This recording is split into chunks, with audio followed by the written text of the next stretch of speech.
the double agent who played both the CIA and the KGB. Before the CIA realized it had a traitor, there was no explosion, no warning siren, no dramatic betrayal. There was only silence. A silence that followed the arrests, a silence that followed the executions, a silence that followed the sudden disappearance of some of America's most valuable intelligence assets inside the Soviet Union. This is the true story of Aldrich Hazen Ames, a senior CIA officer who betrayed his country, not for ideology, not for belief, but for money. More than $4.6 million.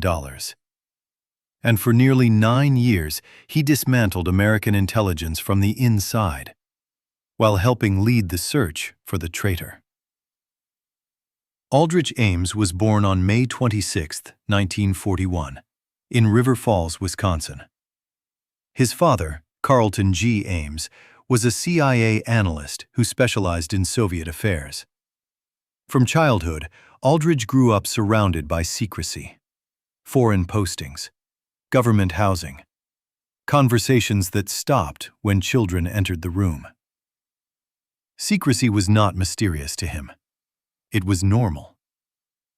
But Aldrich Ames was not exceptional. He struggled academically.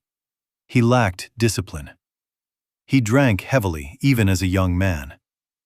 And yet, in 1962, he joined the CIA. At the time, the agency believed loyalty and familiarity mattered as much as brilliance. Once you were inside, you were trusted. And if you failed in one assignment, you were often moved, not removed. Ames worked as a CIA case officer, a handler of human beings, people who risked imprisonment or death to provide information to the United States. Over the years, he served in places including Ankara, Turkey, New York City, and Mexico City. His performance reviews were uneven. His drinking was documented. At times, his judgment was questioned. But he remained inside the system. By the early 1980s, Ames was working in and around Soviet-focused operations, the most sensitive battlefield of the Cold War. The Soviet Union was the CIA's obsession. The KGB, the Committee for State Security, was its most dangerous rival. And this is where fate made its worst decision. Ames was assigned to counterintelligence-related work. This meant he had access to information few people on Earth ever saw. He knew which Soviet officials were secretly working for the CIA, how they communicated, where they met, and how they would be extracted if compromised. Counterintelligence is not just about secrets. It is about knowing which secrets, if exposed, will get people killed. At the same time, Ames's personal life was collapsing. His marriage to Nancy Segabarth fell apart. His drinking increased. His resentment grew. He believed younger officers were being promoted unfairly. He believed the agency undervalued him. And then, in 1983, he met a woman named Maria del Rosario Casas Dupuy, known simply as Rosario. She was Colombian. She lived expensively, and Ames became determined to match her lifestyle. By late 1984, Ames was drowning in debt, unpaid taxes, loans, financial pressure with no escape. And that is when the thought appeared. What if I sold secrets? Not because he believed in communism, not because he hated America, because he needed money. On April 16, 1985, Aldrich Ames walked toward the Soviet embassy in Washington, D.C. Not at night, not in disguise, in daylight, like a man going to a meeting. At the embassy, he asked to speak with a specific Soviet official, Sergei Dmitrievich Chuvakin.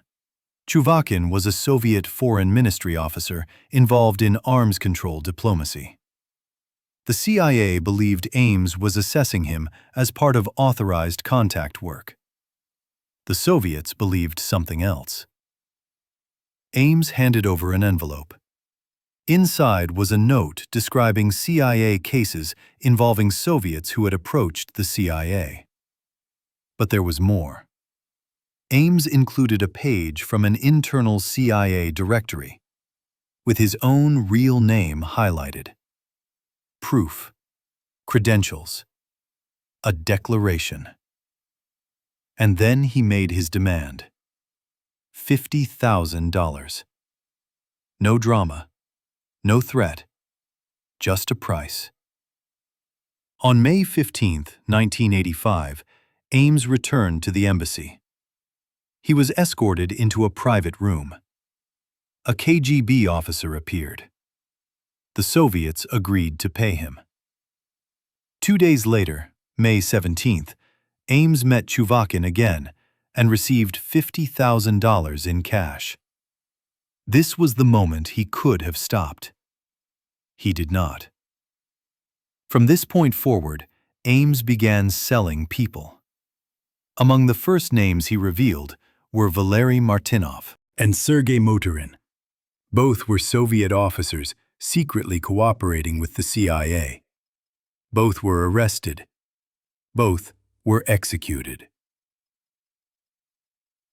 Another name would become infamous: Adolf Tolkachev, a Soviet defense researcher whose intelligence was considered priceless. He was arrested and executed in 1986. Later came Dmitry Polyakov, a high-ranking GRU officer who had secretly worked with the CIA for years. He was arrested and executed in 1988. These were not accidents. They were transactions. The KGB began treating Ames like a long-term asset.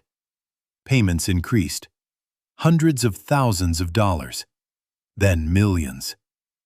According to FBI records, by the early 1990s, Ames had received approximately $4.6 million, making him the highest-paid known spy in American history. He communicated using classic espionage tradecraft: dead drops, chalk marks on mailboxes, signal sites, briefcase exchanges. And while Soviet prisons filled with betrayed agents, Ames walked through CIA hallways like nothing had changed.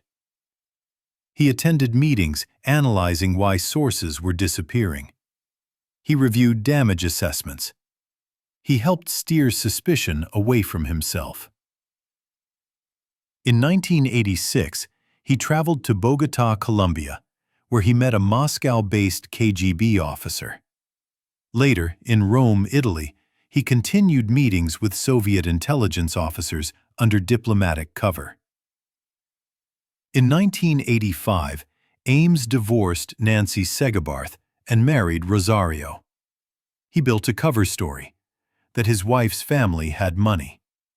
He lived openly. A $540,000 home paid in cash. Luxury cars. Large cash deposits. Still, no one stopped him. By 1991, the Cold War was ending, but the damage remained. Too many agents were dead. Too many operations burned. Inside the CIA, a small counterintelligence team began following the only trail that could not lie: money. Key figures included Jean Vertefeuille and Sandra "Sandy" Grimes. They discovered that Ames made large cash deposits immediately after meetings with Soviet officials. The FBI took over surveillance in 1993. They watched him. They listened. They waited. On October 13, 1993, FBI agents observed Ames place a chalk mark on a mailbox, a classic espionage signal. On November 1st, they observed Ames in Bogota and observed his Russian handler separately. The case was complete. On February 21, 1994, President's Day, Aldrich Ames was arrested outside his home in Arlington, Virginia.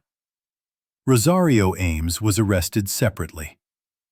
There was no resistance. Ames confessed almost immediately.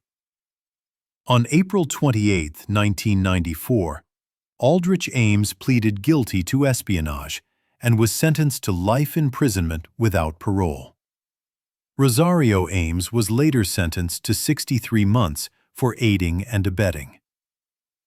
More than $547,000 was recovered and turned over to the U.S. Victims Assistance Fund.